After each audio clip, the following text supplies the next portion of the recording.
Muy bien. ¿Estamos bien con la grabación? ¿Ustedes observan que se está grabando? Sí, profe. Excelente. Muchas gracias, Cristina.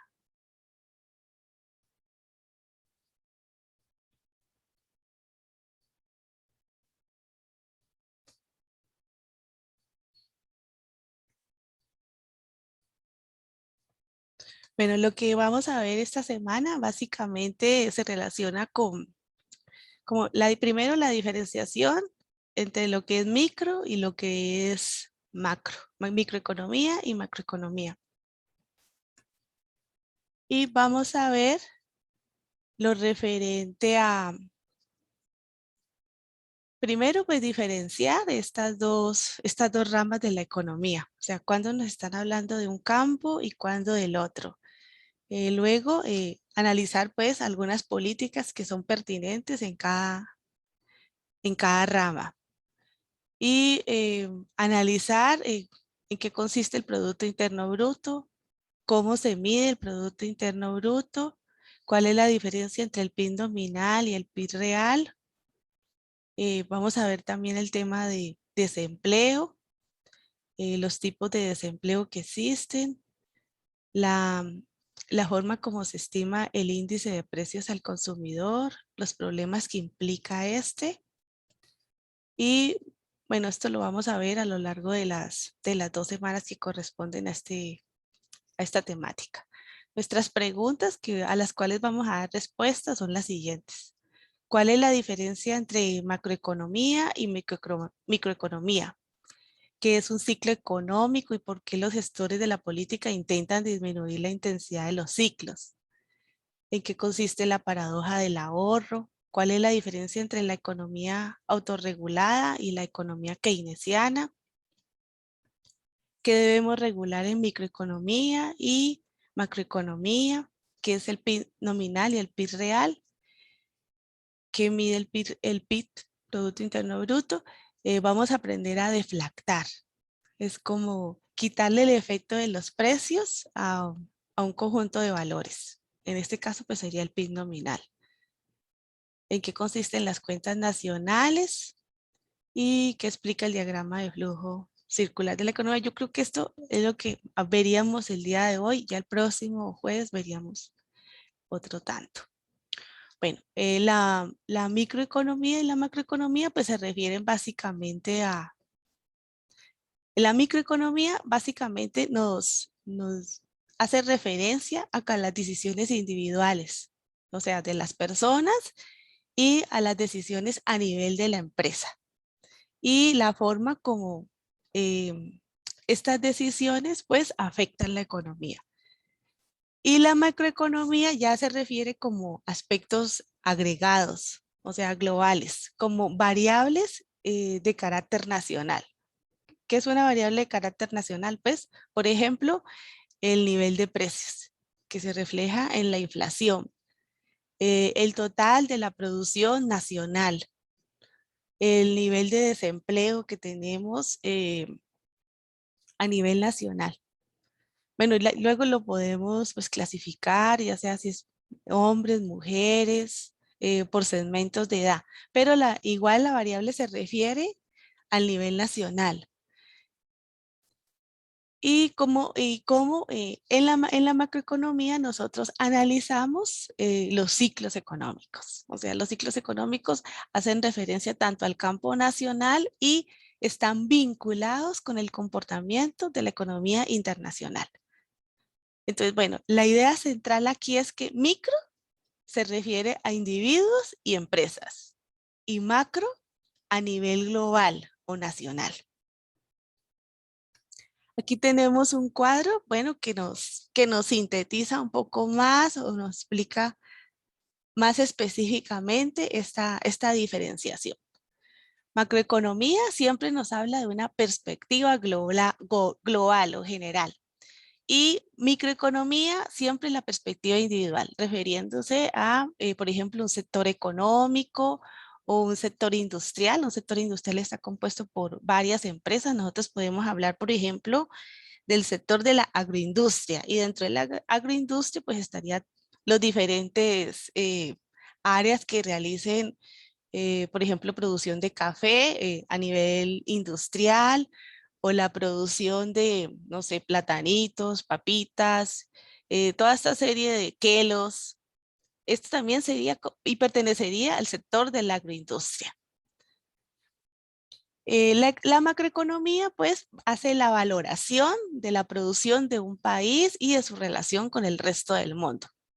Mientras que en la microeconomía, pues, valoramos la producción a nivel de una empresa o a nivel de un sector o a nivel de una industria. Aquí lo que estamos evaluando son como los precios relativos. Por ejemplo, de los bienes o de los insumos que una empresa utiliza dentro de su proceso productivo, la cantidad que produce una empresa, los recursos que utiliza, ya sea de capital físico, de capital humano, para su proceso de producción, o los factores de producción que utiliza, tierra, capital, trabajo. Entonces, diferenciando nuevamente aquí, la macroeconomía siempre se refiere a actores económicos de nivel global, mientras que la microeconomía se refiere a actores concretos. ¿Qué variables se analizan pues a nivel de macro? Eh, el desempleo o el empleo, personas empleadas, el comportamiento de los precios, la tasa de interés, es como el precio del dinero. Usted le puede llamar el precio del dinero o el costo del dinero. Si usted, por ejemplo, hace un crédito en un banco, pues usted está pagando el costo por utilizar ese dinero anticipadamente. O también otra variable macro que hace referencia a esta rama de la economía, pues son los salarios o el tipo de cambio. Siempre que hablamos de macro nos estamos refiriendo a comportamientos, por ejemplo, de ciclos económicos, de la política fiscal, de la política monetaria. La política fiscal pues hace referencia a todo lo que tiene que ver con los impuestos, cobro de impuestos, recaudación, subsidios, aranceles. Y la política monetaria pues hace referencia a, a la cantidad de dinero que circula en la economía o a las reservas que tiene el Banco Central. Y el Banco Central, por ejemplo, a veces realiza, por ejemplo, venta de títulos de valor o compra títulos de valor. Cuando a los bancos les hace falta dinero, les compra títulos de valor. Entonces el banco le entrega un título de valor al Banco Central y el Banco Central le entrega liquidez. O sea que le paga el título de valor y cuando le paga el título de valor, el banco pues aumenta sus reservas. Y la microeconomía pues hace referencia a los precios relativos de los bienes. Recordemos pues que los precios de los bienes se refieren al costo oportunidad. Al costo oportunidad desde el lado de la empresa, porque la empresa podía haber producido un bien y no otro.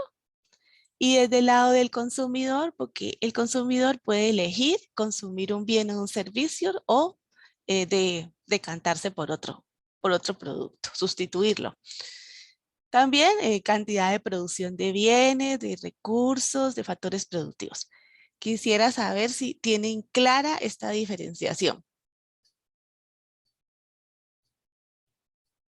¿Alguien tiene alguna duda en relación con eh, si sabe diferenciar o tiene dificultad para distinguir estas dos ramas? Muy bien. Silencio, si hay silencio total, entiendo que todo lo comprende. Eh, Profe. sí, claro, te escucho. Y digamos, ok, las microeconomías, ahorita está hablando que podía ser de, o sea, el carácter individual de una empresa, ¿verdad? Pero Ajá, también sí. podría ser como el carácter de varias empresas dentro de Sí, una claro. industria, ¿verdad? Sí, por supuesto. Sí, o sea, lo que Ok, nosotros en la microeconomía, lo que hablamos es como de un segmento del mercado. Aquí dentro de la microeconomía diferenciamos estructuras de mercado, como el monopolio, el oligopolio, la colusión que a veces hacían determinadas empresas. Em, en estos días estuve en una exposición donde hablaban ¿Han oído de los maras de El Salvador? ¿Ustedes han escuchado en las noticias? Así como algo reciente, no, pero Pero sí. sí, sí, sí. Bueno, entonces entre ellos hicieron colusión. Es decir, hay dos bandas eh, en el Ecuador, en El Salvador, M18 y los maras. Entonces ellos hicieron colusión, es decir, que dentro de ellos fijaron acuerdos.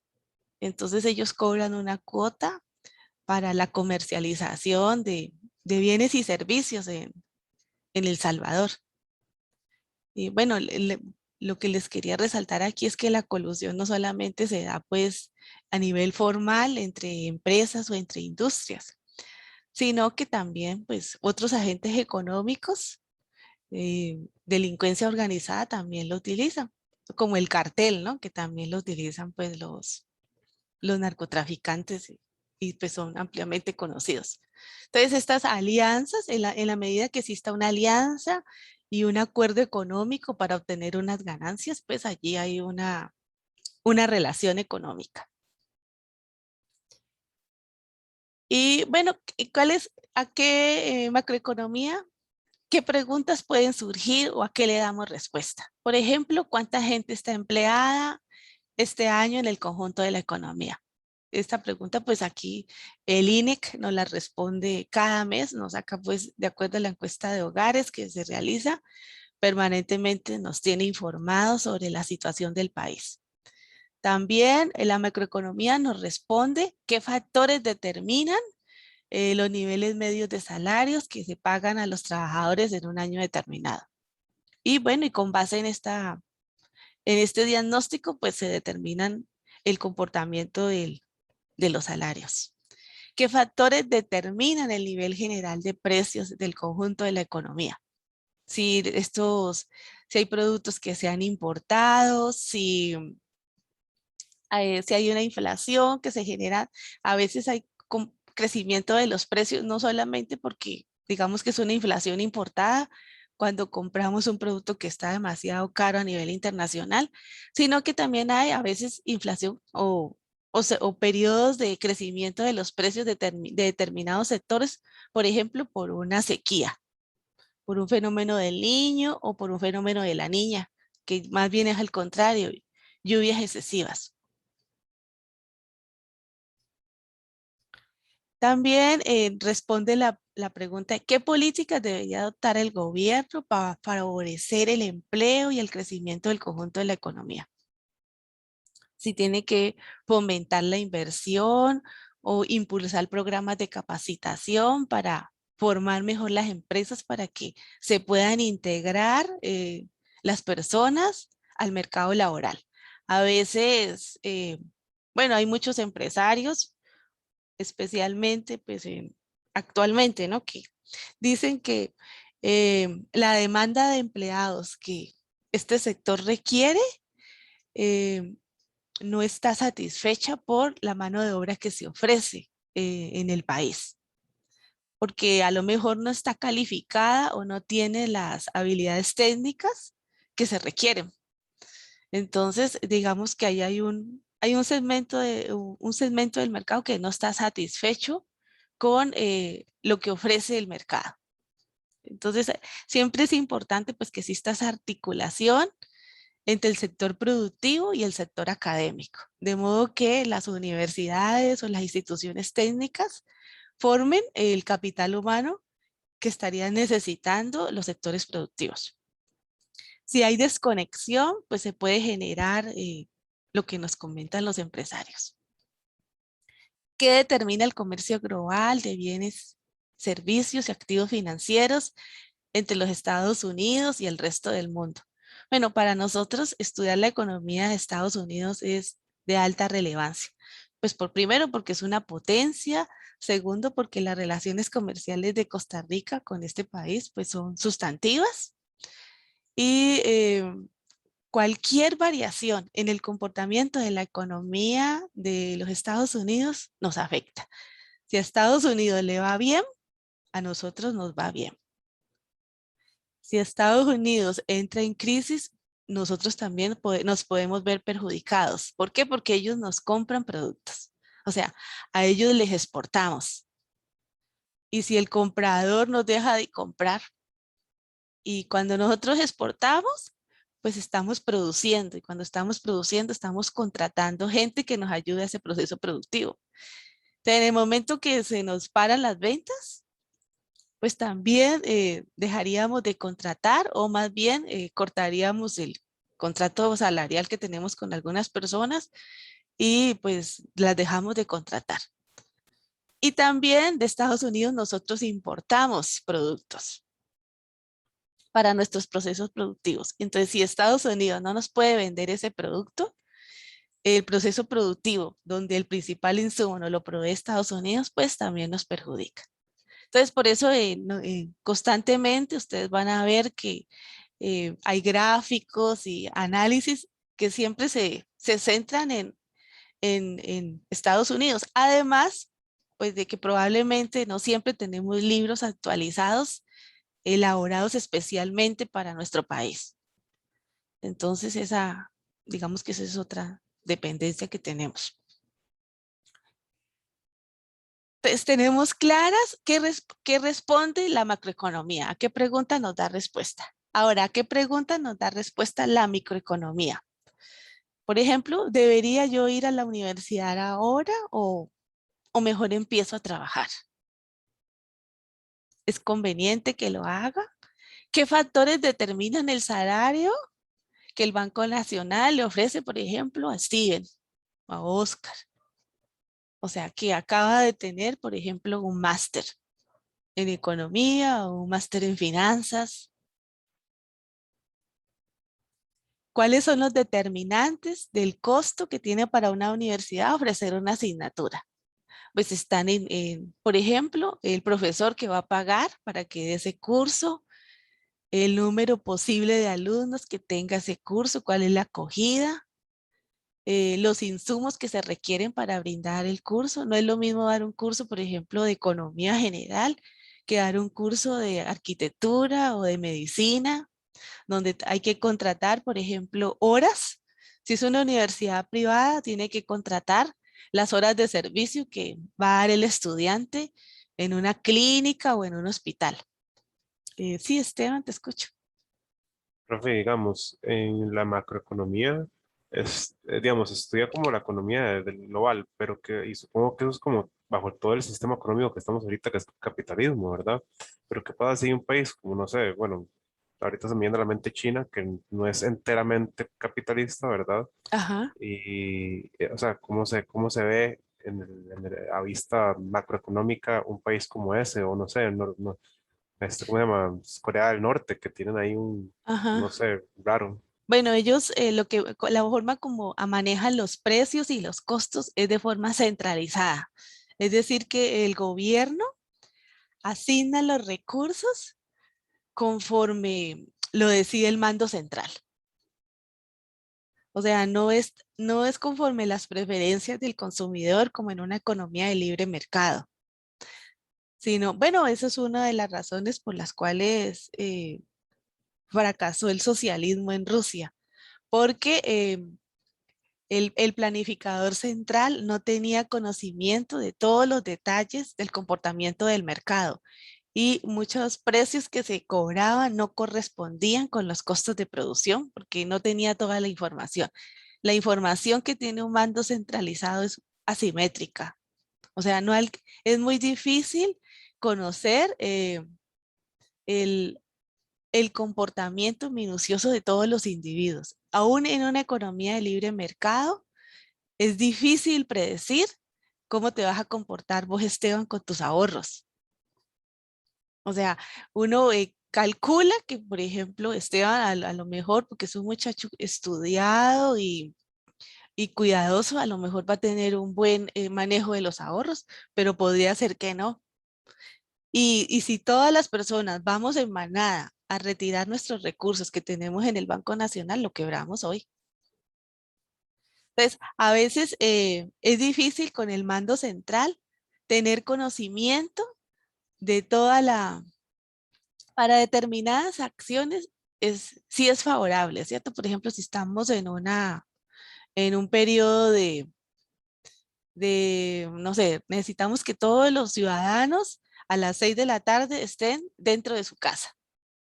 Entonces ponemos el ejército y le ordenamos a todos los ciudadanos que estén dentro de su casa y probablemente un gobierno con un ejército y comando central lo va a lograr más rápido que un gobierno que le deja al ciudadano pues esta conducta libre, ¿no?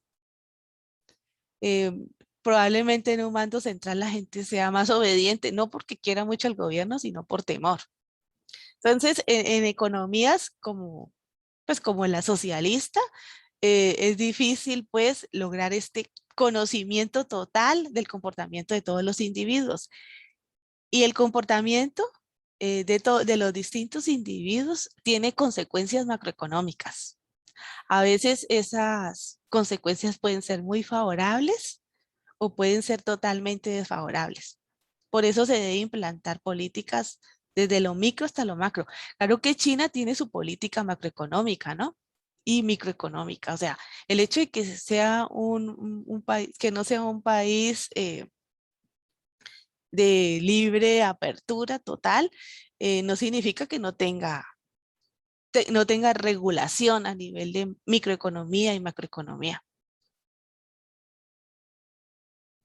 No sé si te contesté tu pregunta, Esteban. Sí, profe, gracias.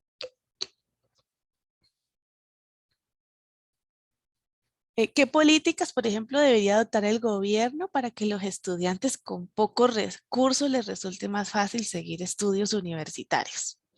Bueno, entonces estas preguntas pues se responden a nivel de micro. Ya la universidad, por ejemplo, definiría a quién subsidia y a quién no. Y cuál es la contraparte que le va a pedir a ese estudiante por asignarle una beca. Generalmente las contrapartidas, cuando a una persona le dan una beca, básicamente están asociadas al rendimiento académico. A veces exigen un promedio de 90 o a veces un promedio de 95, a veces de 80. O sea, depende de la institución. Y a veces le exigen el promedio y además te exigen horas de trabajo. Entonces, tenés que trabajar en la biblioteca o colaborarle a algún profesor. Me imagino que así también es la política que tienen en la Universidad de Costa Rica, ¿no? Aquí hay alguien que sea becaria.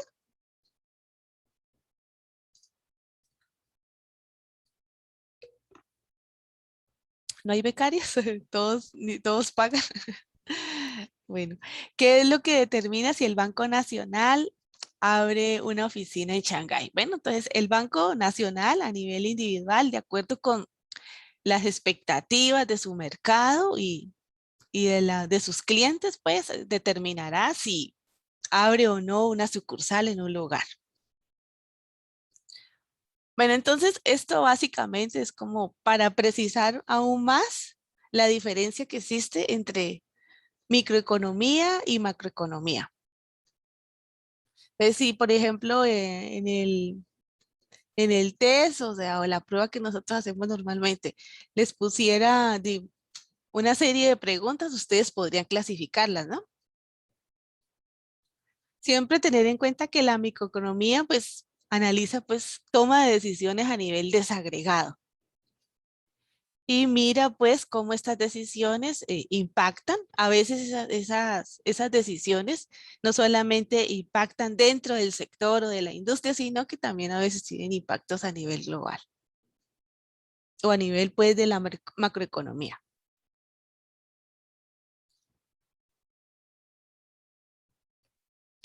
Bueno, esto pues básicamente es lo mismo que acabamos de platicar, solo que pues tiene otra estructura.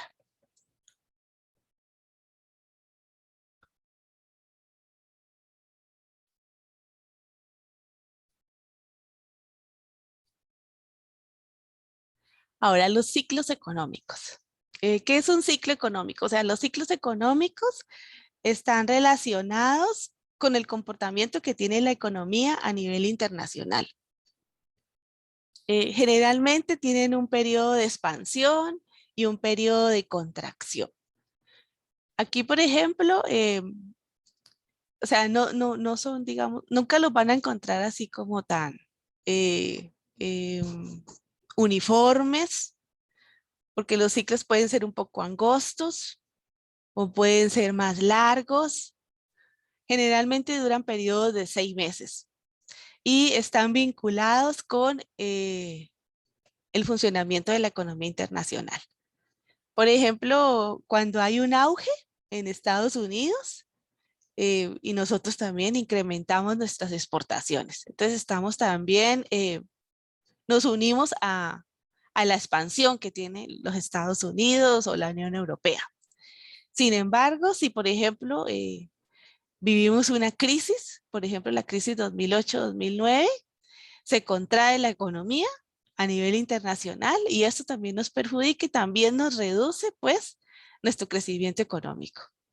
Cuando, cuando hay expansión, ¿qué significa esto? Expansión significa que hay una tasa de crecimiento alta. Cuando hay un crecimiento económico alto, significa que aumenta el nivel de producción en el país. Cuando aumenta el nivel de producción en el país, las empresas necesitan mano de obra para lograr este proceso productivo. Entonces contratan, es decir, aumenta la producción, aumenta el nivel de empleo, disminuye el desempleo, aumenta el crecimiento económico. Sin embargo, cuando viene la recesión o la contracción, en este periodo disminuye el nivel de producción, disminuye el nivel de crecimiento económico. Y dado que pues la sumatoria de todas las empresas no logra sus ventas, el objetivo de sus ventas, pues dejan de contratar personas. Es decir, que aumenta el desempleo. Y luego viene el periodo de recuperación. En este periodo de recuperación, pues el gobierno formula políticas orientadas a activar esta economía.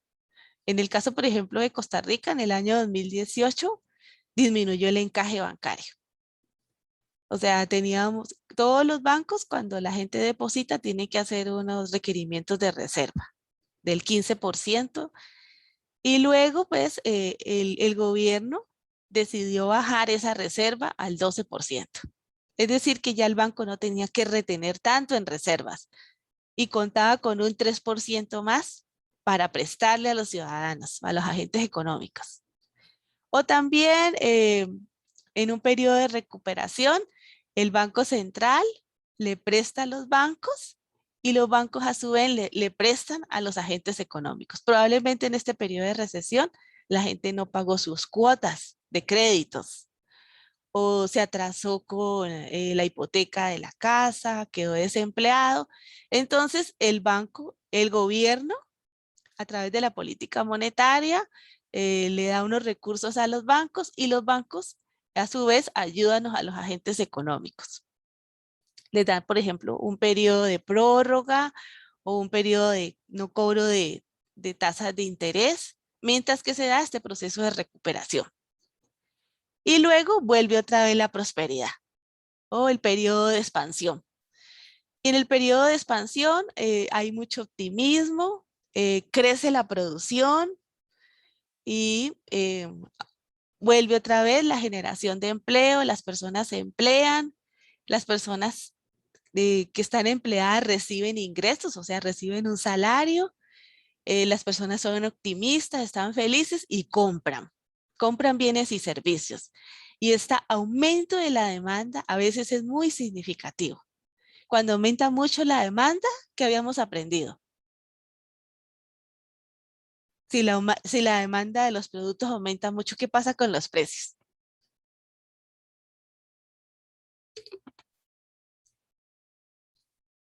¿Quién recuerda? Cuando aumenta mucho, ¿hacia dónde aumenta la demanda? ¿Hacia la derecha o hacia la izquierda? Hacia la derecha. Ajá, y cuando aumentaba mucho la demanda, ¿qué pasaba con el nivel de precios? ¿Se acuerda que el nivel de precios está en el lado izquierdo, ¿no? El eje vertical. Y en el eje inferior estaba la cantidad. Aumenta el precio. Excelente, Oscar. Sí, se aumenta, acuérdese que se aumenta mucho la demanda, entonces aquí aumenta aquí mucho en este periodo de prosperidad, que toda la gente está empleada, tiene buenos salarios, está feliz. Entonces aumenta mucho la demanda de bienes y servicios. Y cuando hay esta prosperidad, este auge y esta expansión, tiende a aumentar el nivel de precios. Hay mucha moneda en circulación. Cuando hay mucha moneda en circulación, también hay un deterioro del poder adquisitivo. Y entonces vuelve otra vez y el gobierno regula eso. Entonces el gobierno va y recoge ese dinero. ¿Cómo lo recoge? Pues le vende unos títulos de valor al sistema bancario. Entonces cuando el sistema bancario recibe esos títulos y paga al Banco Central por el valor de los títulos. Y cuando le paga con sus reservas al Banco Central, pues disminuye la disponibilidad de reservas para realizar préstamos. Entonces así poco a poco y eso sube la tasa de interés. Cuando sube la tasa de interés, pues entonces ya la gente ya no gasta tanto. Ya lo que busca es ahorrar para ganar pues una tasa de interés o un rendimiento por los recursos que tiene guardados.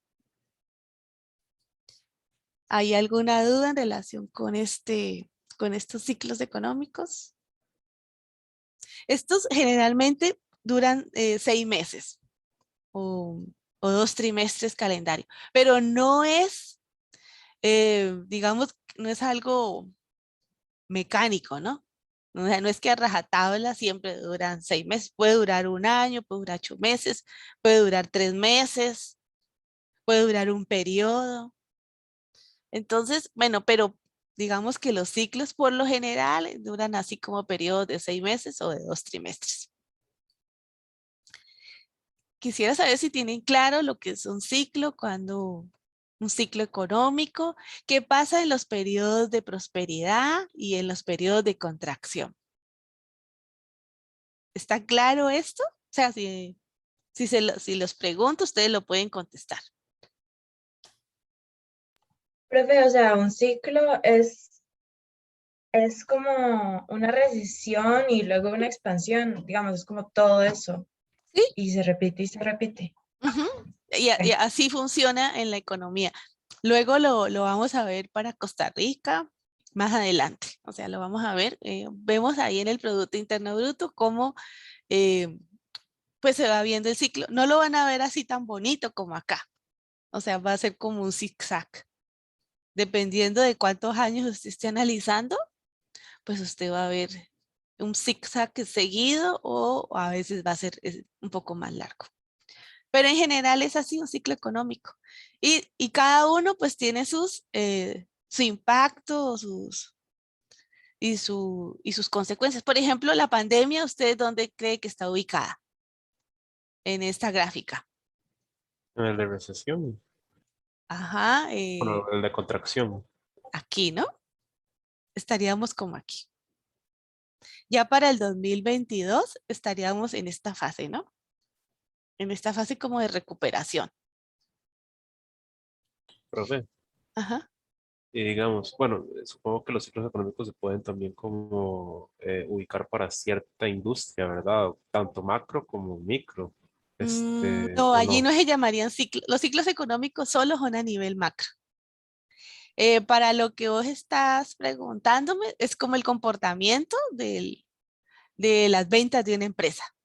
Pues sí, una empresa puede tener fluctuaciones de auge o de prosperidad de la empresa, o sea, de muchas ventas o de caída de sus ventas. Puede aumentar mucho sus ventas porque, pues, no sé, los empleados tienen una mayor productividad, eh, trabajan más o pueden tener, pero los ciclos económicos se refieren básicamente a la macroeconomía.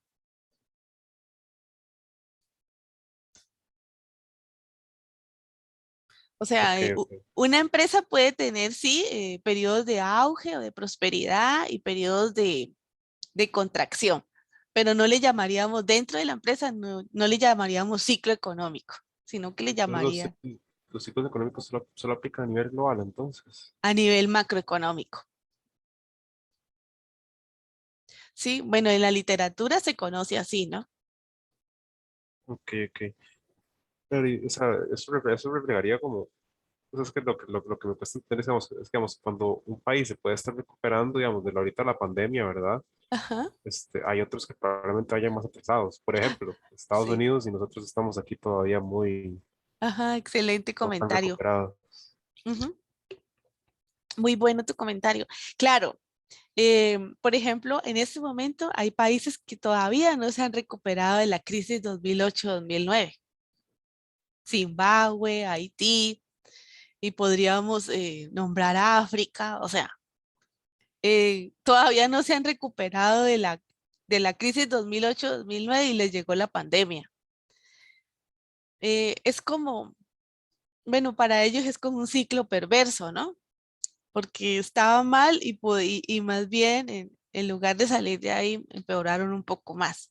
Mientras que hay otros que van saliendo más rápidamente. ¿De qué depende eso, Esteban? Depende de las instituciones. Depende del capital humano, del capital físico, la tecnología, del desarrollo tecnológico que tenga el país, de los productos y servicios que venda el país, pero sobre todo, de las instituciones. Por ejemplo, en 1950, Argentina y Japón estaban a la par en términos de su Producto Interno Bruto. Y ahorita, pues Japón tiene una gran prosperidad económica. Sin embargo, más bien Argentina empeoró con el paso del tiempo.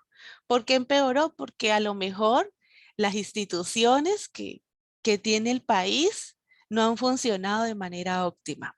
¿De qué depende que funcione de manera óptima las instituciones? De los gobernantes. ¿Y de qué dependen los gobernantes? De que la población sea informada y educada y elija las personas correctas.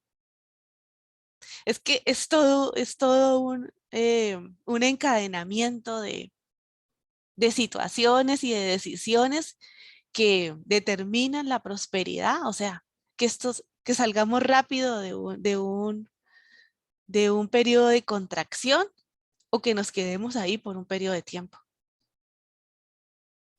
Por ejemplo, ahora, entre más rápido nos vacunemos todos y se active otra vez la economía, se abran las fronteras, eh, pues más rápido va a mejorar la situación económica para todos.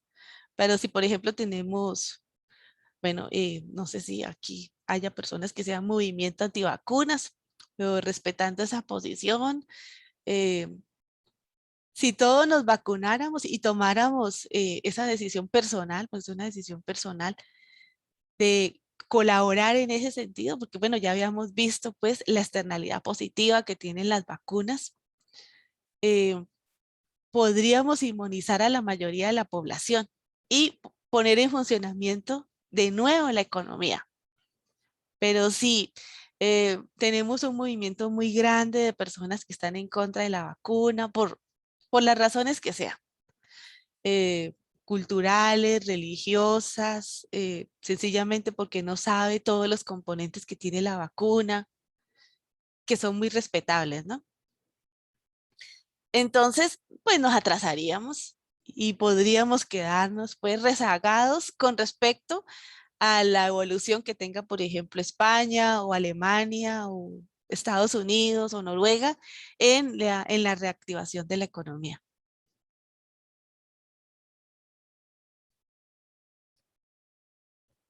Bueno, esto es básicamente lo mismo. Bueno, la paradoja del ahorro.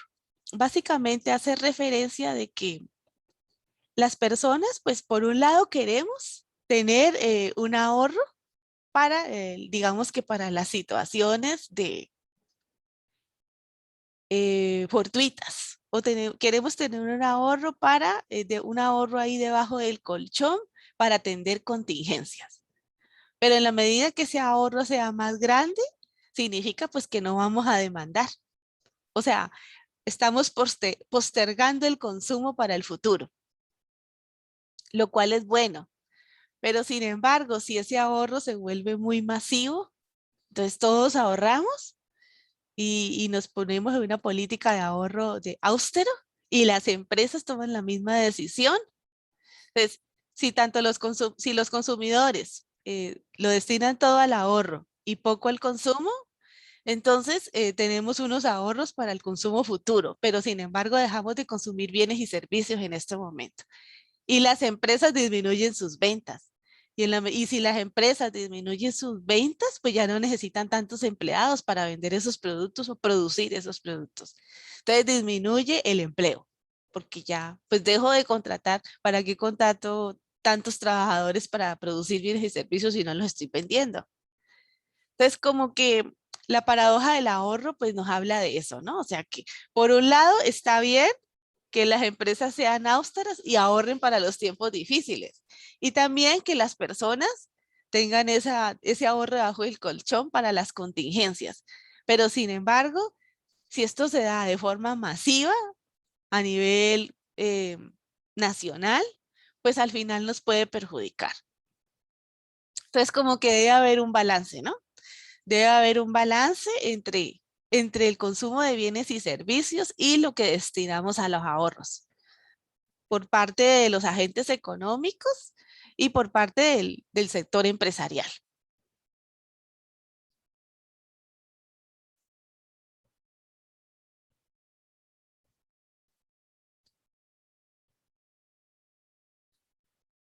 Ahora, ¿qué recuerdan ustedes que necesitaba regulación de acuerdo con lo que vimos anteriormente?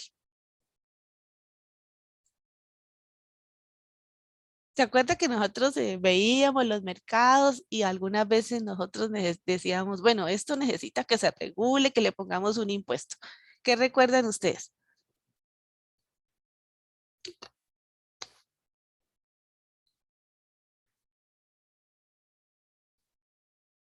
¿Qué era lo que nosotros le poníamos impuesto?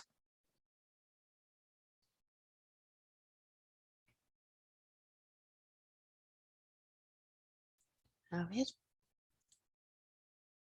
Excelente, Oscar, ¿cierto? Sí, cuando teníamos una externalidad positiva, entonces hablábamos de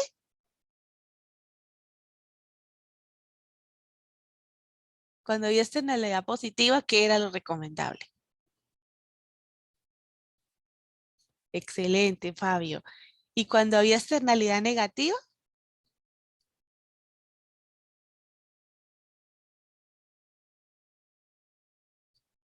Cuando hay externalidad negativa, ¿de qué hablábamos, no? Es Los impuestos pigovianos. Eso, excelente, Cristina. Cierto, entonces hablábamos o de poner cuotas o de poner determinadas formas de controlar, pues, esta externalidad negativa. Y también hablábamos de precios máximos y de precios mínimos para ciertas situaciones, y que esto fuera temporal, ¿no? También, por ejemplo, ¿se acuerda que hablábamos de los bienes públicos y del consumo no rival y no excluyente? Entonces, como cuando ese consumo de pronto, en el caso de los bienes comunes, a veces era excesivo, entonces también allí la economía, pues eso se tenía que regular. Todas estas cosas son microeconomía. Allí en los bienes comunes, ¿qué era lo que sucedía? Un ejemplo de los bienes comunes, ¿quién lo recuerda? ¿Cuál era nuestro ejemplo típico? El agua. Sí, el agua es un bien común y que tenemos que regular el consumo, muy bien. También hablábamos de los peces, ¿no? Que a veces la gente eh, pescaba demasiado porque consideraba pues que el producto que le iba a dar el mar pues era infinito. Y pues ya nos hemos dado cuenta que no es así, porque las especies se agotan. Entonces que se necesita un manejo regulado. Otra cosa que necesitaba regulación, también lo comentábamos la clase pasada, bueno, las clases antepasadas. Se relaciona con la estructura de mercado. ¿A qué regulábamos? ¿Qué mercados necesitaban regulación?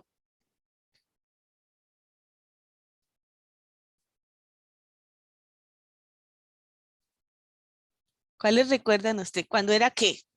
Si era un mercado competitivo, necesitaba regulación.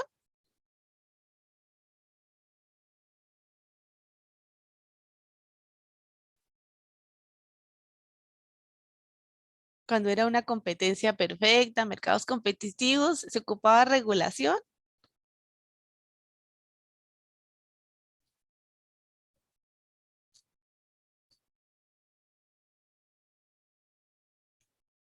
Bueno, cuando se acuerda que hablábamos de los monopolios o los oligopolios y que ellos necesitaban regulación, o sea, había que imponer, controlar que no se excediera con el cobro de las tarifas o de los precios que le cobraban los consumidores.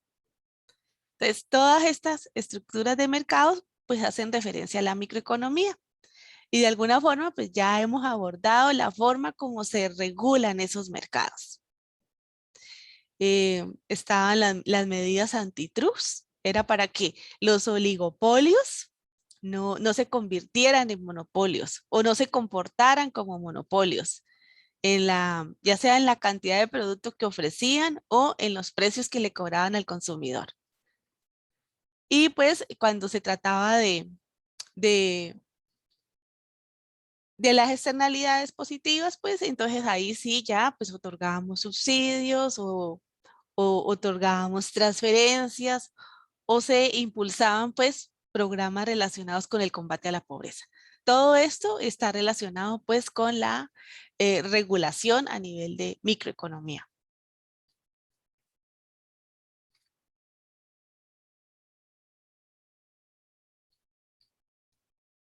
Entonces, queda clara pues la regulación a nivel de microeconomía, ¿no?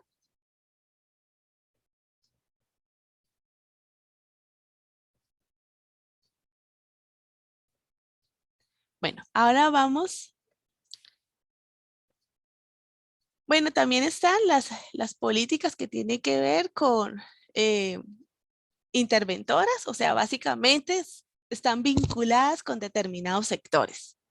O sea, cuando queremos impulsar, por ejemplo, el sector de arrocero en el país. Entonces, le damos algún tipo de protección para que este sector se favorezca.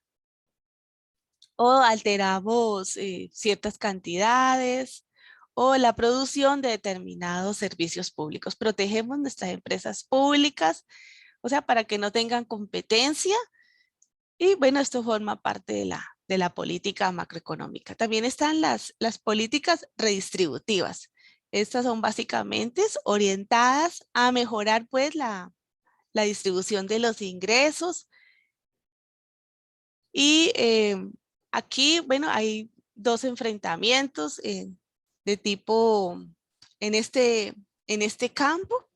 Está el planteamiento de Milton Friedman, que él básicamente busca pues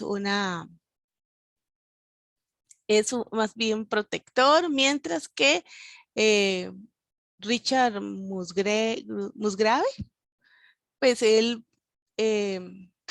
considera pues que lo más relevante es que haya una asignación de los recursos productivos orientados pues a estabilizar la coyuntura económica, haya un manejo discrecional de los ingresos, de los gastos, de la distribución de la renta.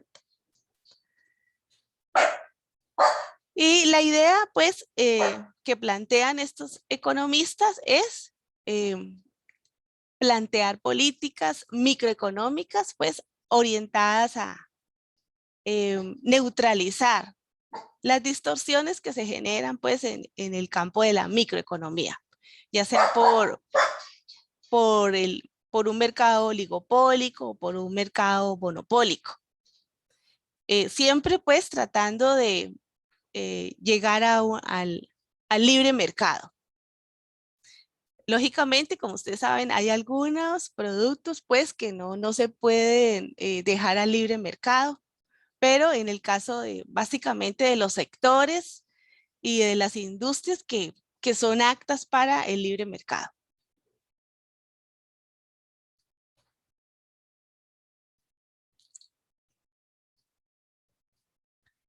Ahora vamos al campo de la macroeconomía. En el campo de la macroeconomía, pues también tenemos el debate permanente que si le dejamos todo a las libres fuerzas del mercado o hacemos una regulación. Mankiw, Gregory Mankiw, pues es un defensor del libre mercado y considera pues que el mercado se autorregula y que cuando esto no se esté dando, ya sea por una externalidad o exista algún tipo de distorsión en el mercado, que se cobre un impuesto. O sea, él es un defensor a ultranza pues de los impuestos. Y mientras que por el otro lado tenemos los keynesianos. Bueno, que surge pues después de la Primera Guerra Mundial, en la crisis de los años 30. Para los keynesianos, el gobierno debe intervenir. Y el gobierno debe hacer una regulación mediante la inversión pública. ¿Qué sería la inversión pública? Pues para activar la economía se requiere, por ejemplo, invertir en la infraestructura, como vías, carreteras, puentes, hospitales, escuelas. Para los keynesianos debe haber una intervención del gobierno con el fin de activar la economía. Y de este modo, pues lograr el equilibrio. Mientras que para los neoliberales, esto se debe dejar a las libres fuerzas del mercado. Es decir, que el mercado se autorregule y que poco a poco, pues, el mercado va a lograr que el incremento, en la medida que un producto escasea, se incrementen los precios y que luego el producto ya logre su equilibrio, se logre la producción óptima que requiere la economía, él vuelve a estabilizarse. Entonces, el mercado sería el que regularía esto. Sin embargo, la corriente keynesiana pues es más bien como proteccionista y busca que el gobierno tenga un papel activo. Bueno, en esta línea pues es Krugman, y Mankiw pues es básicamente es defensor de la otra línea. O sea, incluso hay estudiantes que le han protestado mucho a Gregory Mankiw por la forma como enseña sus cursos de economía, porque es pues anti-keynesiano, donde pues no, dentro de sus planteamientos no es neutral en las enseñanzas que imparte a sus estudiantes.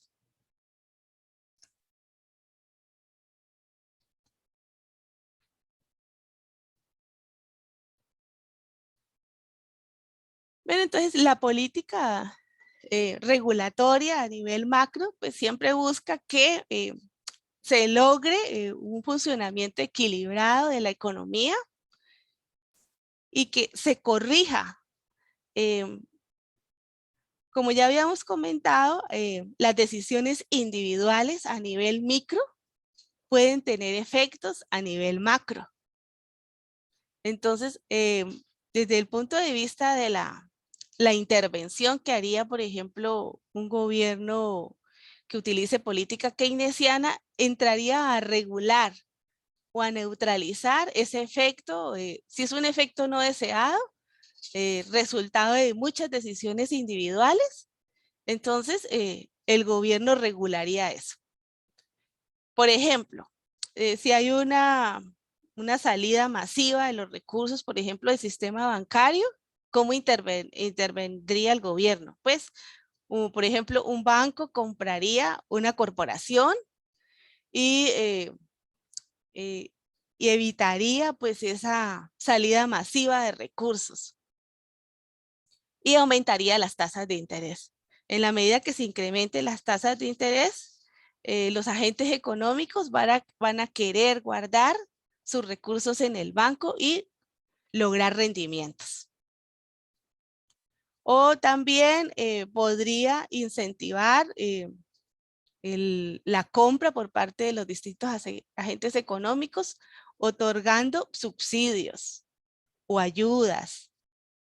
Otra forma de incentivar, pues, o de ayudar al mejoramiento del comportamiento de la economía sería capacitar a las personas para que se inserten al mercado laboral. O facilitar, por ejemplo, la capacitación de los distintos individuos en el sector público, ya sea otorgando becas o dándoles algún tipo de subsidio. Y por otro lado tenemos la política fiscal, que básicamente pues se relaciona con el cobro de impuestos para neutralizar pues los efectos de alguna estructura de mercado o el cobro de impuestos por alguna externalidad que genere algún sector.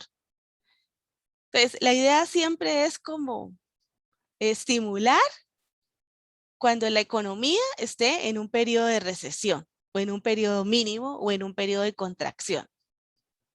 Y desestimular si la economía, por ejemplo, está en un periodo de muchísimo auge. O sea, si hay muchísimo auge o está en ese pico alto del ciclo económico, aprovechar ahí para hacer ahorros para las vacas flacas, como podríamos decirlo en términos coloquiales. O sea, que en ese gran periodo de auge, tratemos de que la población y las empresas y los distintos agentes económicos hagan un pequeño ahorro o un gran ahorro, de modo que si hubiera un periodo de recesión, ahí tengan un colchón. ¿Y cómo se hace eso? Bueno, pues a través de política monetaria y de política fiscal. Si es un periodo de mucho auge, allí se podría hacer algún tipo de manejo con el incremento de la tasa de interés, de modo que los individuos no gasten tanto, sino que generen ahorro.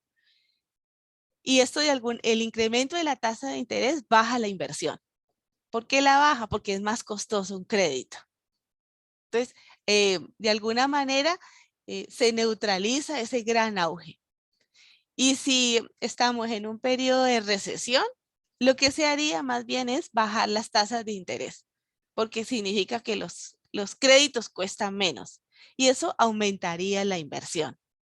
Entonces, dependiendo del ciclo económico, pues aplicaríamos una política monetaria expansiva o contractiva.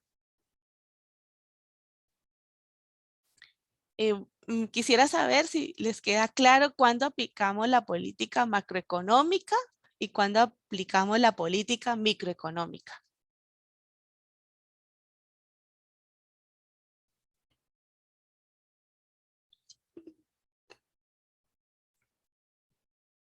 Bueno, yo entiendo que sí, que entendieron.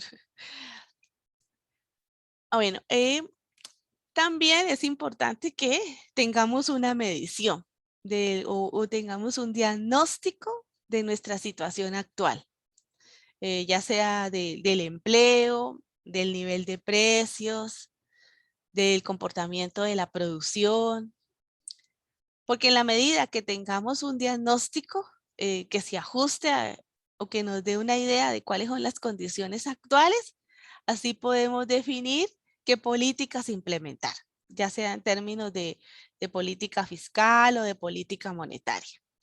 Entonces, bueno, en esta diapositiva lo que hacemos énfasis es en la importancia de la medición o de las estadísticas que capturamos a través de la encuesta de empleo, encuesta de hogares, encuesta de ingresos y gastos o el mismo censo, que ahorita lo tenemos en pausa, pero que yo espero que se logre negociar y logremos llevar a cabo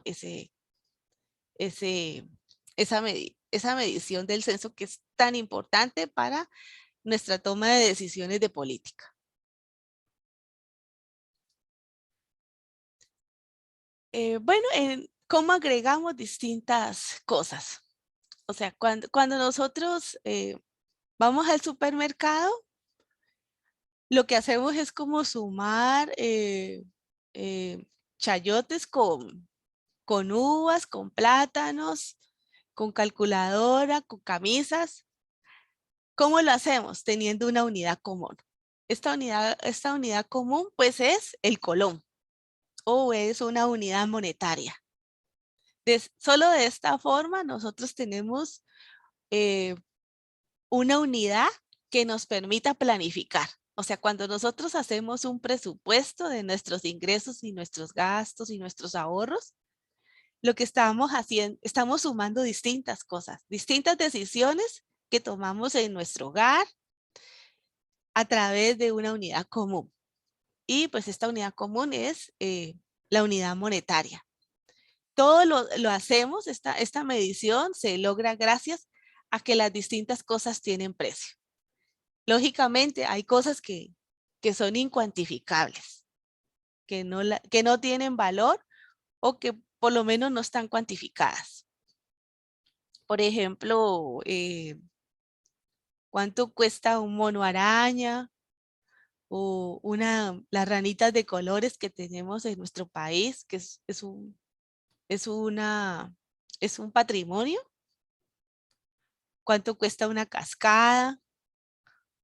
O sea, hay cosas que no se han cuantificado. O sea, solamente las cosas que tienen precio las podemos agregar, como los refrescos, los libros, los cigarrillos, las camisas, los zapatos, las medias.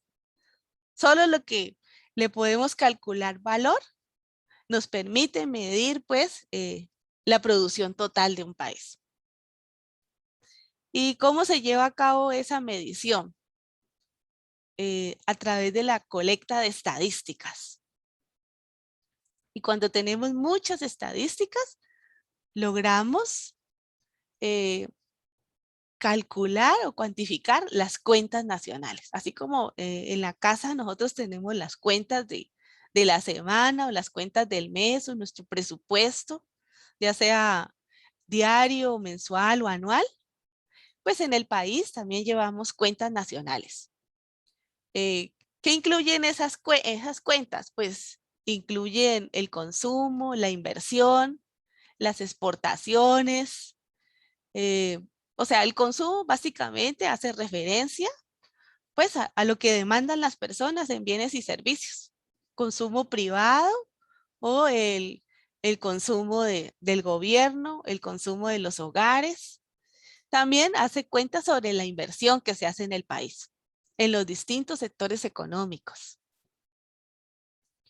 O lo que producen las empresas, lo que gasta el gobierno en salarios, en infraestructura pública, los gastos que hace de asesores, consultores, en lo que exporta el país, en lo que importa el país. Todo esto lo llevamos en un registro contable. Y a esto le llamamos cuentas nacionales. Aquí tenemos, esta es la estructura de las cuentas nacionales actuales. Pues mire que aquí tenemos una matriz que hace referencia pues a las industrias, lo que ofrecen las industrias y lo tenemos por producto. La contabilidad actual en nuestro país la llevamos a 184 productos. Recientemente la ampliamos, antes la teníamos en una menor cantidad. Entre más desglosado esté esta estadística, mucho mejor, porque nos permite hacer una mejor planificación. Entonces tenemos, a veces se contabilizan por regímenes especiales, régimen simplificado y a nivel de cada industria. Y también el consumo. ¿Qué consumen estas industrias? O sea, ¿qué es lo que ellas utilizan para lograr este producto? Y lo tenemos a nivel de bienes y de servicios. Y también nosotros determinamos el consumo intermedio, que está definido por todos los usos que realizan las distintas empresas. Luego al final, algunos de estos usos que le damos a esta producción, pues se destinan a exportaciones o al consumo dentro del país o a la formación bruta de capital. Y por último tenemos el valor agregado. O sea, ¿cuál es el valor agregado de esta oferta de producción? O sea, una cosa es que usted, por ejemplo, utilice, no sé, tortillas, huevos, azúcar, sal y aceite. Y el valor agregado suyo, pues, está en la mano de obra. O sea, la innovación que usted hizo con ese producto. No sé, hizo tortillas en forma de caritas o usted las hizo con algún tipo de diseño. O sea, ese es el valor agregado, lo que usted le agrega a esa producción. Y también aquí se desglosa pues la remuneración a los asalariados, los impuestos a la producción y a las importaciones, el excedente de explotación. Esto no forma parte pues de nuestro examen, pero sí es importante pues que ustedes tengan conocimiento al menos de cómo es esta estructura de las cuentas nacionales. Con estas cuentas nacionales, en economía se desarrolla un modelo que se llama modelo insumo-producto. El modelo insumo-producto pues nos permite realizar una planificación global a nivel nacional y nos permite hacer como crear distintos escenarios. Por ejemplo, ¿qué pasaría si se produjera, si la oferta fuera 10% más y si tuviéramos 10% menos de insumos? ¿Qué consecuencias traería esto para el valor agregado, para las exportaciones, para las importaciones? Como que nos permite hacer análisis de sensibilidad. ¿Qué pasaría si toda la tecnología no está disponible para todas las industrias? Entonces, ¿qué implicaciones tiene para la economía?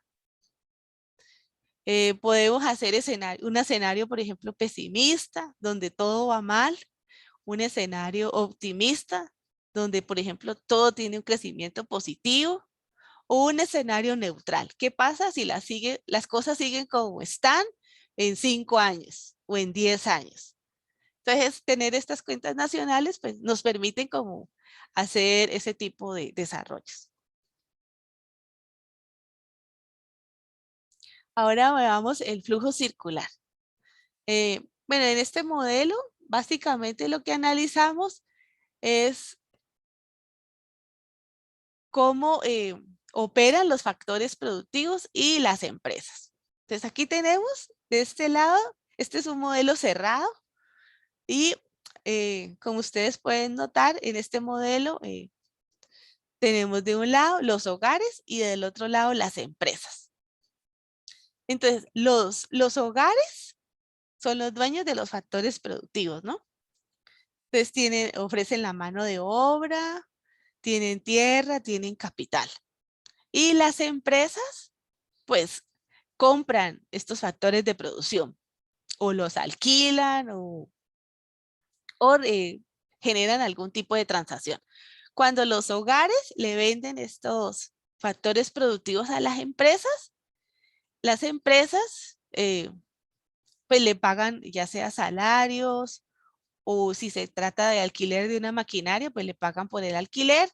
O si son los dueños del capital, miembros de estos hogares, agentes económicos de estos hogares, pues le pagan los dividendos o las utilidades que se generan dentro de la empresa. Y esto constituye un ingreso para los hogares. Aquí la flecha roja nos muestra como los movimientos físicos y la flecha verde nos muestran los movimientos de flujos de dinero. Por otro lado, las empresas producen bienes y servicios y los ofrecen en el mercado de bienes y servicios. Y los hogares, pues, compran estos bienes y servicios que los necesitan para su sostenimiento.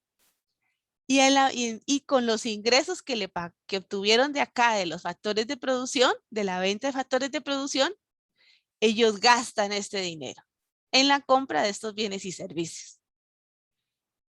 En la medida que estas empresas, estos hogares gastan en la compra de estos bienes y servicios, esto se constituye en los ingresos de las empresas.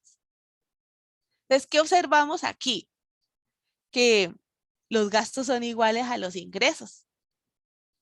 Porque lo que constituye un ingreso para el hogar, ellos también lo gastan. se convierte en un gasto. Si ellos no tuvieran ingresos, no tendrían para gastar en bienes y servicios. Y lo que es un gasto para los hogares se constituye en un ingreso para las empresas. Gracias a estos ingresos, las empresas pueden volver a repetir su ciclo productivo. Volver a pagar los salarios, volver a pagar alquileres y volver a generar utilidades. Y así se da el ciclo económico.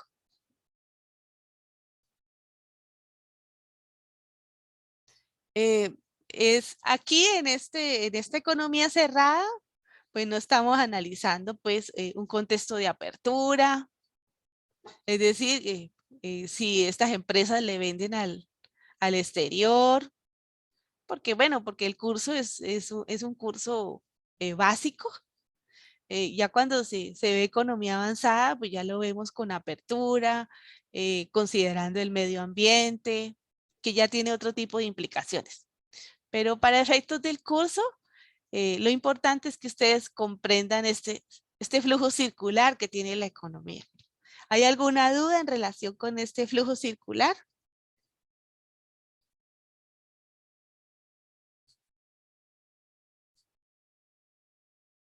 Ninguna. Muy bien, excelente.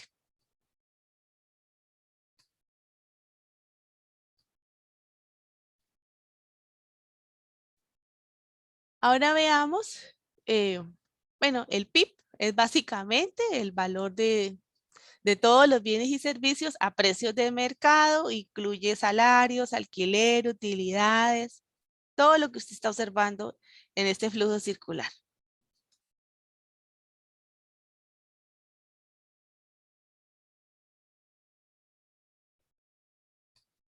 Entonces, el Producto Interno Bruto,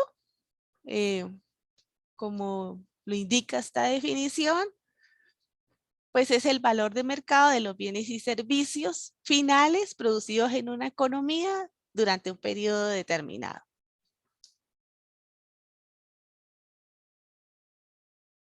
¿Por qué es el valor de mercado? Bueno, porque es el valor cuando usted va allí al supermercado, todos los bienes y servicios que usted compra en el Walmart o en San José, en cualquiera de los supermercados, esos son los valores de mercado. Allí está incluida la inflación, o sea, el crecimiento de los precios, ya sea porque hubo escasez de un producto o el crecimiento del precio de la gasolina, porque estamos reflejando ese incremento del precio internacional que tuvo la gasolina, o sea, es como una inflación importada. Y considera a todos los bienes y servicios, es decir, estamos tomando en cuenta el gasto que nosotros tenemos en la peluquería, el gasto que tenemos relacionado con la compra de una frutas o verduras en el mercado central, o la compra de un servicio de Uber, un servicio de taxi. O sea, incluye todos los bienes y servicios.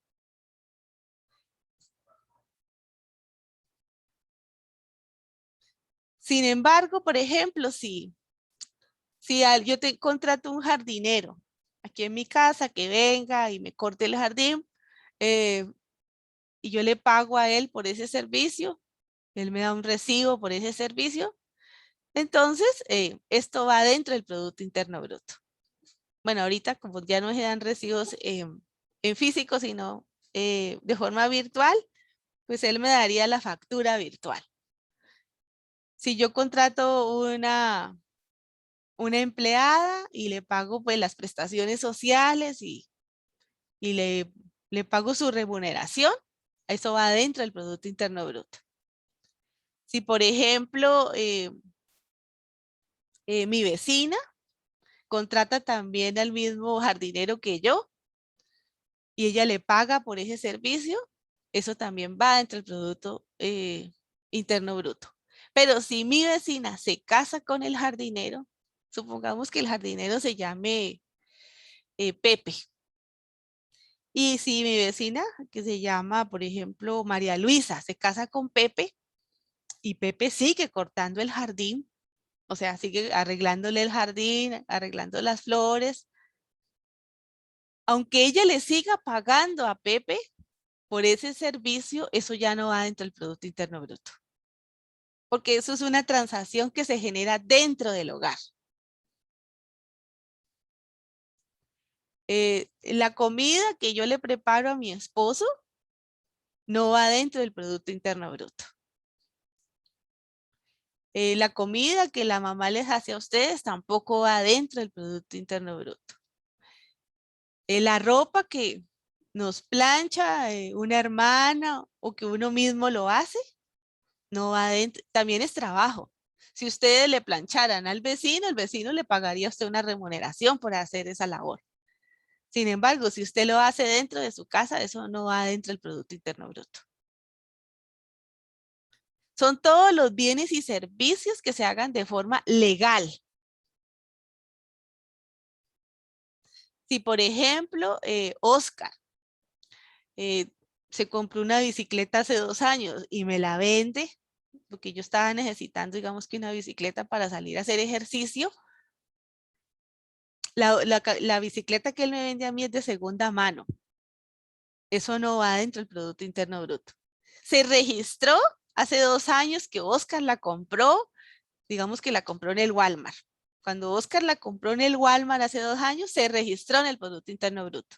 Pero si Oscar me la vende el día de hoy, esa bicicleta, como es de segunda mano, no va dentro del Producto Interno Bruto. Si tengo una amiga nicaragüense que me traiga, no sé, que me traiga un libro de contrabando, eso no va dentro del Producto Interno Bruto. Si trae medicamentos de Panamá de contrabando, eso no va dentro del Producto Interno Bruto. O sea, son todos los bienes y servicios que se transen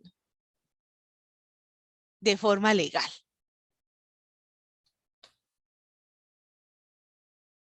Finales. Si, por ejemplo, yo fabrico pasteles y compro harina, azúcar, leche, huevos para hacer esos pasteles, lo que se registra dentro del Producto Interno Bruto es el pastel que yo elaboro. O sea, cuando yo paso la cuenta del pastel, no voy a registrar allí el pastel, más los huevos, más la harina, más la leche, más el azúcar que usé para hacer Los ese pastel. huevos y todo, los huevos y todo se verían como registrados de las personas que lo venden, digamos, el súper, supongo. Cuando lo vende como un producto final, sí. Cuando lo vende como un producto final. Pero yo Pero, que compré los huevos, cuando voy a dar cuenta sobre el aporte que yo hago a mi Producto Interno Bruto, yo solo registro el producto final, es decir, el queque que yo elaboré. pero digamos, profe, los productos, o sea, bueno, como decía el compañero, si un insumo siempre tiene que ser vendido por otra Ajá, industria, ¿verdad? Si yo voy a hacer, no sé, una máquina para hacer tortillas, hipotéticamente, ¿verdad? Yo puedo comprar todas las piezas de otro productor y el otro ajá, productor si se cuenta del PIB, y supongo que es cuando se, ajá. se, Cuando re- yo elaboro el se recicla. producto, muy bien, Esteban. Aquí la misma pregunta más o menos hacía Oscar.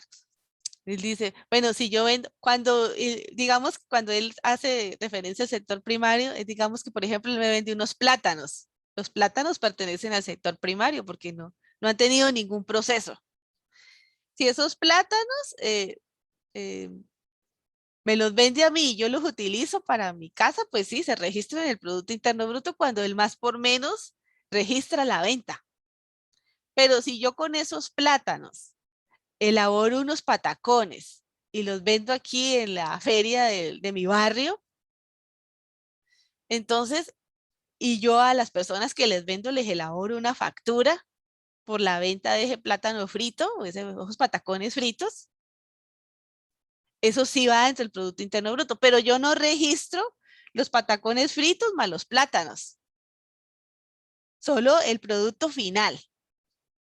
Entonces, el producto, ¿Y qué pasa? Usted me dirá, Oscar, ay, pero si es que si usted tiene allí 5 cajas de plátano y usted no ha elaborado los patacones. Entonces, ¿cómo lo registro yo eso? Como un inventario. Forma parte de mi inventario. Cuando yo haga mi contabilidad, lo registro como inventario. Y cuando ya elabore los patacones, entonces ya es un producto final y sale de inventarios. Oscar. ¿Sí te queda claro, Oscar?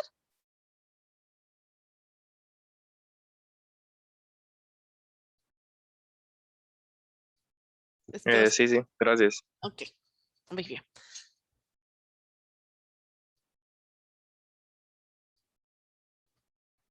Producidos. Claro, tiene que ser producido dentro del país. Si, por ejemplo, Oscar fue a Estados Unidos y me trajo a regalar un teléfono, eso no va dentro del Producto Interno Bruto. Porque ese no es producto de este país, es una importación. El Producto Interno Bruto no registra lo que se produjo en otro país. Solo si nosotros exportamos, eso sí se registra. O sea, en el Producto Interno Bruto van las exportaciones netas. Es decir, exportaciones menos importaciones. Porque digamos, usted me va a decir, ah, no, pero es que yo exporto un producto y ese producto tiene un pedacito importado. O sea, supongamos que usted fabrica chips y ese chips tiene un elemento de ese chips, usted lo trajo de Alemania. Entonces usted dice, ah, pero usted está registrando la exportación, pero esa exportación tiene un pedacito importado. Ah, bueno. Entonces, por eso a las exportaciones le restamos las importaciones. Recuerde que todo lo tenemos valuado en precios de mercado. Solo el Producto Interno Bruto registra lo que esté valorado a precios de mercado. Si aquí en Costa Rica tenemos un oso polar, ahí no va, porque no tiene precio de mercado. Si tenemos una culebra exótica, tampoco va porque no tiene precio de mercado. Tenemos un mar con una riqueza espléndida, tampoco va porque eso no tiene precio de mercado. Solo lo que tiene precio de mercado y lo que se produce dentro de un año y lo que se produce dentro del país. Si tiene algún componente importado, se lo restamos. Por eso incluimos las exportaciones netas. Ok, entonces, digamos, el Producto Interno Bruto solo cuenta para cosas hechas en el país, nada más, digamos, si que nosotros traigamos de, no sé, de España, Ajá, vino. uno de vino o algo así, no cuenta como PIB. No, lo Ah, restamos. vemos. O sea, en el Producto Interno Bruto registramos las exportaciones netas. ¿Y qué son las exportaciones netas? Son exportaciones menos importaciones. O sea, que para que el Producto Interno Bruto crezca, el país tiene que empezar a producir más, Claro, o sea, todo natural. Y por eso es que, digamos, no sé, un país como, no sé, que te puede, o sea, supongo que Estados Unidos tiene es un país con un Producto Interno Bruto alto, ¿verdad? Pero altísimo. porque todo lo hace ahí. Nosotros no lo Ajá. tenemos tan alto, supongo. No, más adelante lo vamos a ver, Esteban. Vas a ver la diferencia tan brutal que tenemos. Sí, es una Suena muy diferencia. triste, profe. No, pero eso no significa que nosotros no tengamos calidad de vida. Al final, Esteban, lo más importante es el desarrollo humano. Digamos que tener ingresos como nuestro vecino es bueno. O sea, que nosotros tengamos el mismo ingreso de nuestro vecino, genial, ¿cierto? Pero aunque no tengamos el mismo nivel de ingreso de nuestro vecino, pero si tenemos más salud que nuestro vecino y somos más felices, tenemos más desarrollo humano que el vecino. ¿Estamos de acuerdo? Ah, ok, ok. O sea, eh, está bien, o sea, todos los países es la mejor medida que existe como para analizar la calidad de vida de los países. O sea, esta es muy discutida, muy cuestionada, muy criticada, pero hasta ahora, primero, es la más fácil de medir, el Producto Interno Bruto. Segundo, es la más generalizada y la que nos permite compararnos más fácilmente con muchos países. El desarrollo humano también es una medida que está siendo utilizada en 140 países. Sin embargo, no todos los países tienen el Instituto de Estadística, un INEC óptimo como para que haga esa medición de forma confiable. A veces a veces hacen estimaciones muy burdas de lo que realmente es la estadística del país. Porque ¿de qué dependen esas estadísticas? Pues del desarrollo tecnológico, de la cantidad de personas que tenga para hacer esa colecta de datos. O sea, es complicado. Mientras que el Producto Interno Bruto, usted lo va midiendo a la medida, o sea, ahí es más por menos. La registradora lo va haciendo automáticamente. Usted ve que va comprando y ella nomás pasa el producto y va registrando. Todo eso es producto final. Todo lo que va registrando ahí es producto final. Y por eso es tan fácil de medir. Lo otro ya es más complicado, pero sí, o sea, Producto Interno Bruto alto no es sinónimo de desarrollo humano. El desarrollo humano va más allá. Necesitamos salud, necesitamos educación, necesitamos que esa educación esté valorada. Incluso no es lo mismo que vos tengas todas las capacidades. Una parte está en que vos tengas esa capacidad para educarte. Y otra parte está en que vos apliques eso en lo que te formaste. También para tu realización, también necesitas esa contraparte. O sea, que digamos que te formes como ingeniero y que luego te emplees como ingeniero. Porque si te formas como ingeniero, pero te vas a trabajar de conductor de Uber, tu realización no se logra. Ni tampoco el mejoramiento de tu nivel de ingresos tampoco se alcanza. Necesitamos las dos cosas. Que se logre la capacidad, pero que también se realice. Y eso forma parte del desarrollo humano. Puede ser que no tengamos los mismos ingresos de nuestro vecino, pero puede ser que tengamos mejor desarrollo humano, mejor calidad de vida.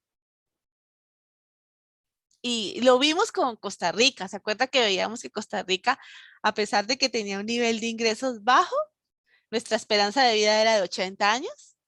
Estábamos casi al tope con los países nórdicos y con las potencias.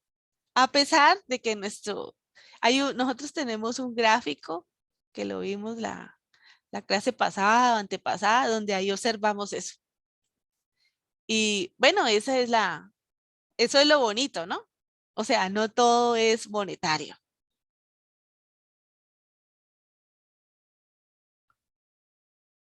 Y dice en la economía de un país. O sea, se refiere pues a todos los productos pertenezcan al país. Si dentro del país se da economía informal, eso no va dentro del Producto Interno Bruto. No sabemos cuántas transacciones y sabemos que existen, ¿no? Pero si eso no está respaldado de forma legal, pues no lo podemos. Se pueden hacer estimaciones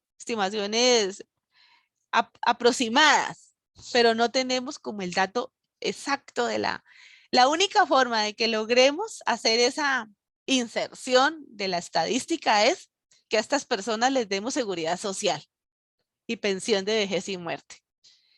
Y para eso tendríamos que generar una regulación un poco más amigable. Porque ahora todavía existe eso que si usted, por ejemplo, está trabajando, digamos que usted tiene una pequeña empresa y ahí tiene usted 4 empleados. Usted no la ha legalizado porque a lo mejor no tiene suficiente, es familiar, ahí trabaja un primo, un hermano, y apenas pues eso, la empresa medio subsiste, le da para el sostenimiento del hogar. Sin embargo, no le da grandes utilidades para que cada uno tenga un salario de, no sé, de 1.000.000 de colones. Pero como está, le permite a usted subsistir. Entonces, si usted va a la regulación, pues ahí le piden pues todos los años que debe atrás, desde cuándo se formó, le cobran una multa. Entonces, hasta que no se creen como unas condiciones favorables para que la pequeña, mediana industria o la microempresa logre la regulación, pues no vamos a poder formalizar toda esa economía informal que tenemos. Entonces allí se necesita como flexibilidad.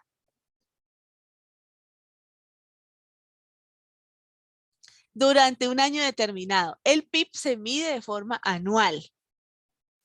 Y ustedes dirán, bueno, pero a veces yo veo publicaciones a mitad de año o al primer trimestre del año, ya dicen cómo va el Producto Interno Bruto, porque lo multiplican por 4. Y lo comparan, por ejemplo, si están comparando cómo va el Producto Interno Bruto de hoy estamos a octubre, digamos que al 30 de octubre. No vamos a hacerlo al 18 de octubre porque generalmente lo hacen como a fin de mes. O bueno, hagámoslo mejor, a septiembre, al 30 de septiembre. Entonces lo que haríamos es comparar el 30 de septiembre de hoy con el 30 de septiembre del 2020. Entonces allí analizaríamos cuánto es el crecimiento del Producto Interno Bruto. Siempre se hace de forma anual.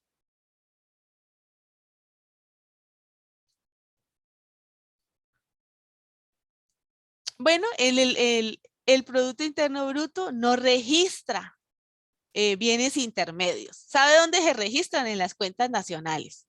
Cuando analizamos los usos, ¿se acuerda que teníamos una matriz solamente para el consumo intermedio?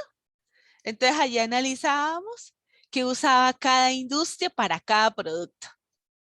Y ahí estaba registrado el consumo intermedio. Entonces, por ejemplo, todas estas partes de un carro, por ejemplo, Estados Unidos que fabrica automóviles, todas estas partes pues no las suma. Lo que suma dentro del Producto Interno Bruto es el carro que sale del concesionario, el producto final. Si el carro se vende por segunda, por tercera vez o cuarta vez, esto no va dentro del Producto Interno Bruto. Algo muy particular es que, por ejemplo, las casas dentro del Producto Interno Bruto se registran, pero como si fueran arriendos, como un arrendamiento. Entonces, en las cuentas nacionales se estima es como cuánto pagaría usted de arriendo por esa casa. Entonces, la estimación se hace así para tomar en cuenta pues la vivienda. Solo las viviendas que se compran nuevas, como que si me compro un apartamento nuevo el día de hoy, ese sí iría dentro del Producto Interno Bruto, pero una única vez.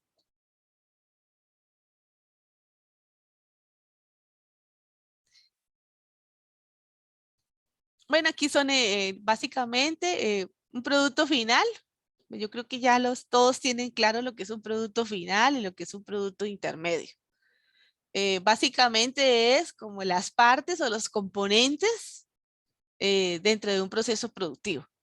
Si se trata, por ejemplo, de la elaboración de un vestido, dentro de los productos intermedios estarían los botones, la tela, el hilo, las agujas y todo lo que se requiere pues para la producción del vestido. Y ya el producto final pues ya sería el vestido, o la camisa o el pantalón. Lo demás pues son como productos intermedios. Entonces, básicamente, lo que analizamos es que el PIB hace referencia al gasto total de la producción doméstica, que también es el ingreso. Recuerde que cada vez que nosotros gastamos en un bien y servicio, cuando vamos al supermercado, para mí es un gasto y para el supermercado es un ingreso. Entonces, el PIB es el gasto total de la producción doméstica, pero también lo podemos medir en términos de los ingresos. Bueno, y aquí tenemos claro qué compone el Producto Interno Bruto. El consumo, que se refiere básicamente pues al consumo de los hogares. El gasto, que se refiere pues al gasto en inversión o al gasto del gobierno. Y la I se refiere a la inversión. La inversión en capital o la inversión en capital físico, la inversión en tecnología. Y el gasto del gobierno, que tiene que ver no sé, gasto de bienes y servicios, gasto en salarios. Y lo que se agrega aquí son las exportaciones netas. Exportaciones menos importaciones.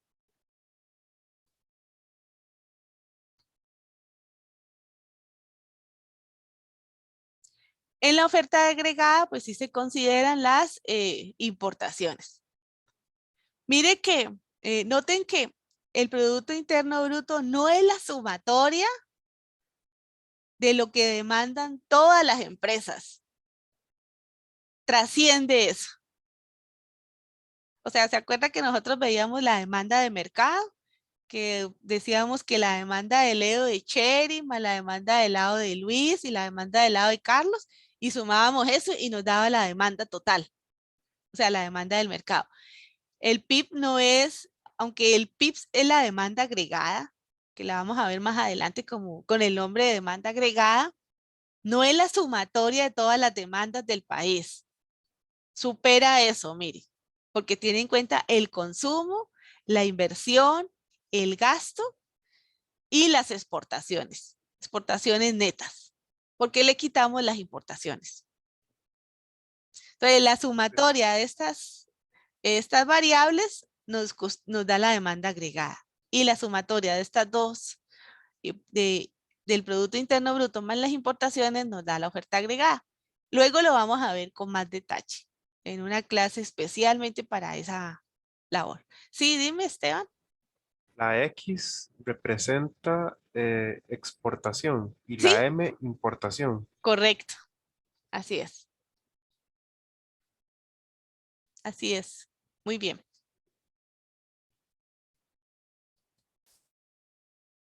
En este gráfico tenemos cómo está la distribución de los gastos en Costa Rica. Aquí, como ustedes pueden observar, 64.5% se destina al consumo. O sea, ¿qué compone el Producto Interno Bruto del país? Entonces, por un lado tenemos el consumo, luego tenemos 17.8 que corresponde al gasto del gobierno, un 15.6 corresponde a la inversión y a qué se le llama balanza comercial, a las exportaciones netas, que es exportaciones menos importaciones. Voy a tratar de pasar rápido estas diapositivas para que dejemos el tema de... Bueno, vamos a mirar esta siguiente diapositiva.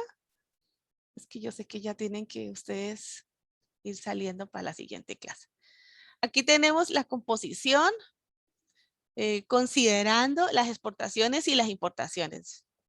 Observen aquí que tenemos que las exportaciones netas corresponden al 2.2, que era como esta franja pequeñita. Lo ideal sería que esta franja la tuviéramos más grande, ¿no?